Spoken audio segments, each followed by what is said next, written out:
Le dépôt de candidature pour les élections communales est prévu du 5 au 15 septembre 2024, mais le décret sur la caution et les détails à remplir pour la candidature n'est toujours pas publié, une situation qui suscite l'inquiétude des observateurs quant à d'éventuelles irrégularités et calculs politiques. Le journaliste d'investigation Michaelis Demas de Thomas a été amené à la capitale pour être interrogé. Il n'est pas rare dans le pays que des personnes exprimant leurs opinions soient confrontées à l'intimidation. Il s'agit de violences perpétrées par les autorités, selon le directeur du centre Arup. Dans l'actualité internationale, le Hamas a réclamé dimanche la mise en œuvre d'un plan présenté par Joe Biden pour une trêve à Gaza, plutôt que de mener plus de négociations à l'heure où des habitants fuient en masse Khan Younes, dans le sud du territoire, avant de nouvelles opérations israéliennes.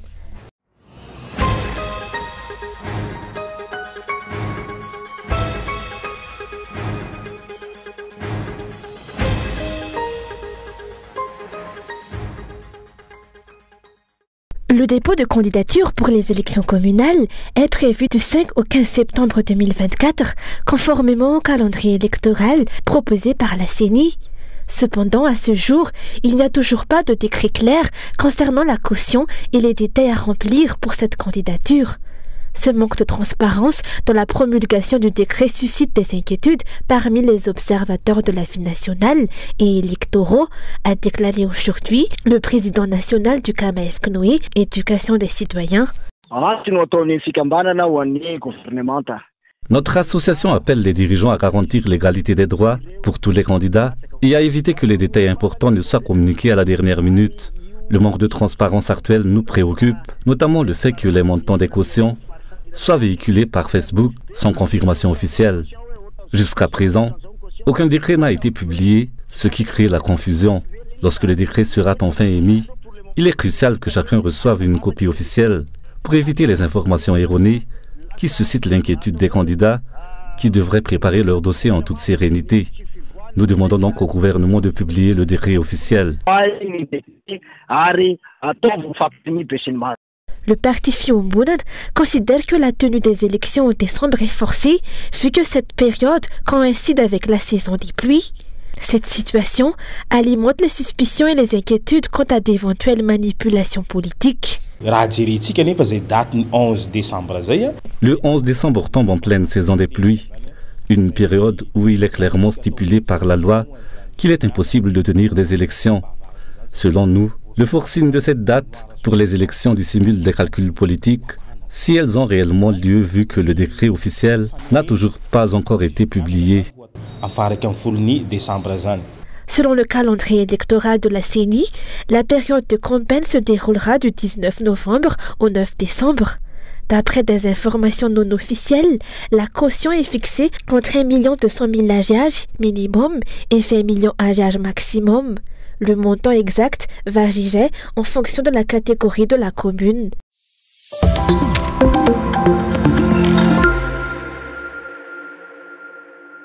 Les dirigeants n'arrivent toujours pas à mettre en place le nouveau gouvernement. Malgré le dépôt de nombreux CV, la formation d'une nouvelle équipe s'avère difficile. Le président de la République ne semble pas non plus faire de la formation du nouveau gouvernement une priorité. Il préfère laisser des ministres démissionnaires continuer à gérer les affaires courantes, alors même que le programme de mise en œuvre de la politique générale de l'État a été présenté aux parlementaires la semaine dernière.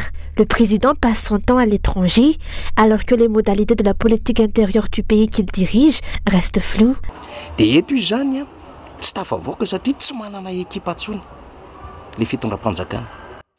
Les dirigeants se trouvent actuellement dans une impasse. Ils ne disposent plus d'une équipe fonctionnelle.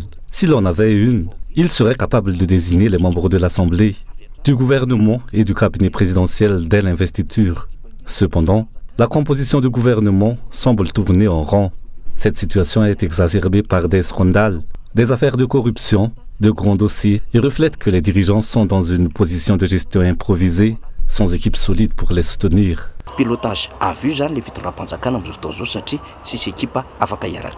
Rappelons que sept postes de ministres sont vacants depuis le 17 avril en raison de la candidature de ces ministres aux élections législatives.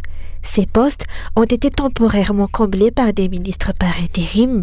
Les dirigeants actuels ont essayé divers types de gouvernement, mais leur style de gestion ont constamment échoué.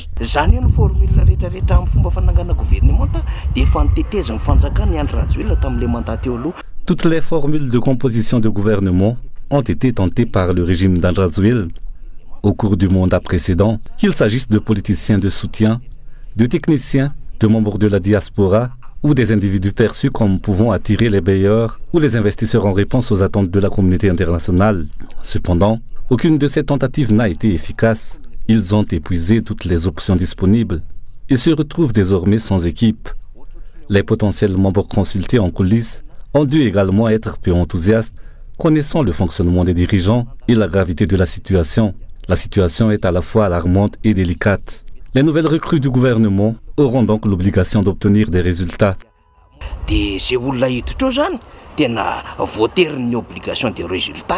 Madagascar n'a pas de gouvernement effectif depuis 4 mois, mais cela ne semble pas préoccuper le Premier ministre ni le président Andrazoul.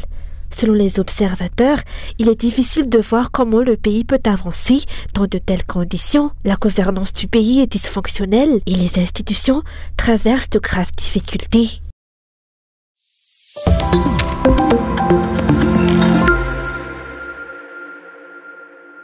La misère du peuple malgache va s'intensifier dans un avenir proche, ont déclaré les députés du Frasakin suite à la présentation en violation de la loi du programme de mise en œuvre de la politique générale de l'État, car selon eux, ce programme présenté vendredi par le Premier ministre à l'Assemblée nationale ne répond pas aux conditions essentielles pour le développement. Les autorités ne disposent pas non plus du budget nécessaire à la réalisation de cette PGE. Il s'agit d'une tromperie et une menace sérieuse pour le bien-être du peuple malgache. On sait désormais que ce programme élaboré depuis février ne pourra pas être mis en œuvre en raison du manque de financement. Avec une réduction de 62% du budget alloué par ministère, il semble irréaliste de réaliser un programme qui promet de répondre aux aspirations du peuple. Ce qui était présenté comme un programme de mise en œuvre semble en réalité n'être qu'un rêve. De plus, la lettre d'intention signée par la ministre des Finances et le gouverneur de la Banque centrale engage l'État malgache à respecter les conditions imposées par les bailleurs tels que le FMI et la Banque mondiale, ce qui est en contradiction avec la politique générale de l'État et le programme de mise en œuvre. Cela signifie que les dirigeants continuent à tromper le peuple malgache. Selon leur déclaration officielle aujourd'hui, les députés du Frasakin s'opposeront résolument à cette politique générale jusqu'au bout.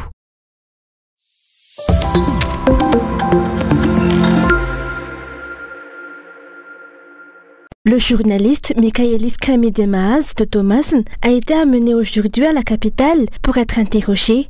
Il avait récemment fait des déclarations sur la situation du navire Mercy Ships et les problèmes d'électricité à Thomasen. Ce type d'arrestation n'est pas rare dans le pays. Les personnes exprimant leurs opinions, qu'elles soient politiques ou des revendications de droit, sont souvent confrontées à l'intimidation et à la peur. Selon le directeur du centre ARUP, ces entraves à la liberté d'expression constituent des violences perpétrées par les autorités. La liberté d'expression est un droit humain fondamental.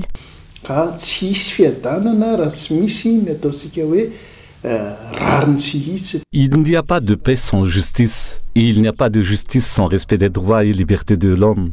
Nous tenons à transmettre ce message aux autorités. Le pouvoir ne doit pas être utilisé pour exercer la violence, mais pour servir le bien-être des individus et promouvoir le bien commun.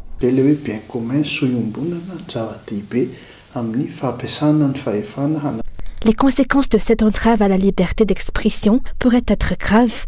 L'histoire montre que la patience des Malgaches a ses limites. L'utilisation de la violence peut laisser transparaître des craintes ressenties par le régime actuel.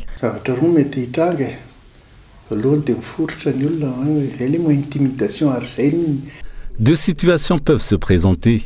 La première est que le peuple, intimidé, se soumet, ce qui semble être la logique de ceux qui utilisent la force. Cependant, comme l'histoire mondiale et nationale le montre, cela a des limites. Tôt ou tard, face à l'injustice, le peuple finira toujours par se révolter. La répression de la liberté d'expression reflète la peur, souvent causée par la malhonnêteté et le manque de transparence.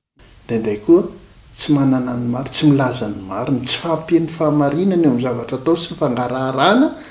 Outre l'affaire du journaliste Michaelis Diemaz, il y a eu aussi le cas des étudiants qui ont manifesté pour revendiquer leurs droits. Leur manifestation a été réprimée par les forces de l'ordre et un étudiant a même été blessé. Rappelons également qu'un citoyen a déjà été arrêté après s'être exprimé par le biais d'un pouce renversé lors du passage du cortège présidentiel. Ces événements témoignent, selon les explications, de l'absence de liberté d'expression dans le pays.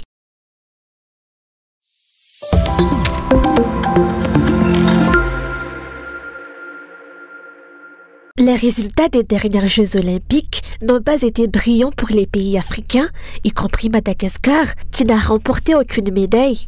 Les États-Unis ont dominé cette édition avec un total de 126 médailles, dont 40 en or, 44 en argent et 42 en bronze. La Chine les suit de près et un total de 91 médailles. Le Japon se classe 3e avec 45 médailles, dont 20 en or. L'Australie occupe la 4e place avec 18 médailles d'or, tandis que la France, pays hôte, se classe 5e avec 16 médailles d'or. Pour les acteurs du sport, ces résultats offrent des leçons à tirer pour l'avenir. Il est à noter qu'à l'exception du football, où des équipes olympiques sont présentes, toutes les disciplines des Jeux olympiques sont représentées par les meilleurs athlètes de chaque pays. Par exemple, le basketball est dominé par l'équipe des États-Unis, le tennis de table par les athlètes japonais et la natation par les Australiens. Pour Madagascar, ces performances offrent des leçons importantes tant pour les athlètes que pour les dirigeants de fédérations et les responsables du sport en général. Les Jeux olympiques sont bien plus qu'une simple compétition sportive de haut niveau. Y participer revêt une grande importance, non seulement sur le plan sportif, mais aussi en tant qu'opportunité de faire rayonner son pays sur la scène internationale. La prochaine édition des Jeux olympiques se tiendra en 2028 à Los Angeles.